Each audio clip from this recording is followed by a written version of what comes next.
Good morning everyone, and thank you for the opportunity to address you. I'm sorry I can't be there in person, but Federal Parliament is sitting and I'm required to be here in Canberra. I'd like to begin by congratulating Ports Australia on its centenary. Very few organisations have such a long history in Australian public life, and this longevity should be celebrated. Ports Australia plays an important role representing Australia's most strategically important ports. While not quite on the same scale, I live in a small town called Lakes Entrance, which is home to Victoria's largest commercial fishing fleet.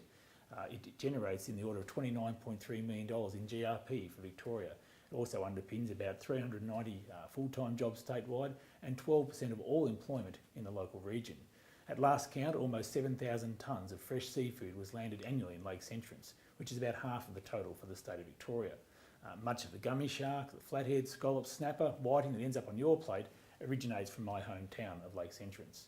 Just like other ports around Australia, the Lakes Entrance fishing port is critical to Lakes Entrance. On a much larger scale though, our ports around Australia are providing jobs and economic security for our nation.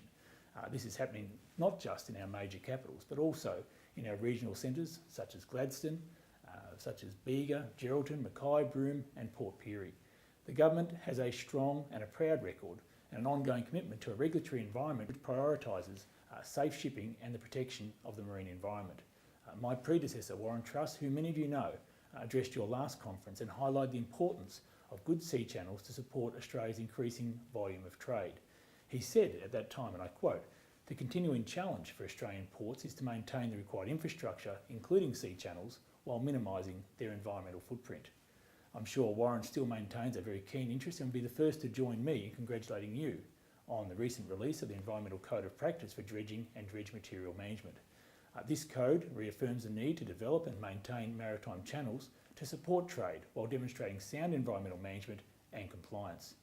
The foresight of those who helped to develop this code will be increasingly evident over time as we, as a confident trading nation, seek to fulfil our economic promise of the Coalition's recent trifecta of trade agreements.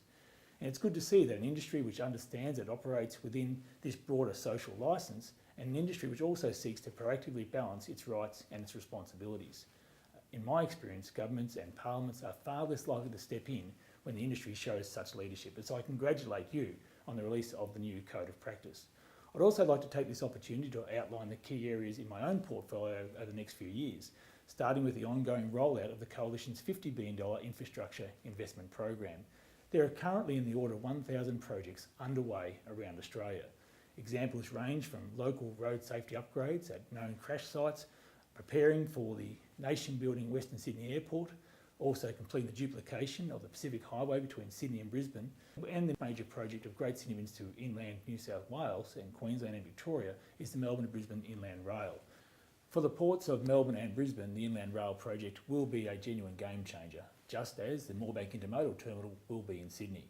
Australia's national freight task is expected to grow by around 65% between 2015 and 2031, and it's critical to Australia's future prosperity that freight can be transported in a fast, efficient and safe manner to and from our ports. Earlier this year, Infrastructure Australia released its 15-year Australian Infrastructure Plan, and this plan sets out the priority list for 93 potential projects around the country, which offers an extensive set of recommended reforms to improve delivery of infrastructure nationwide.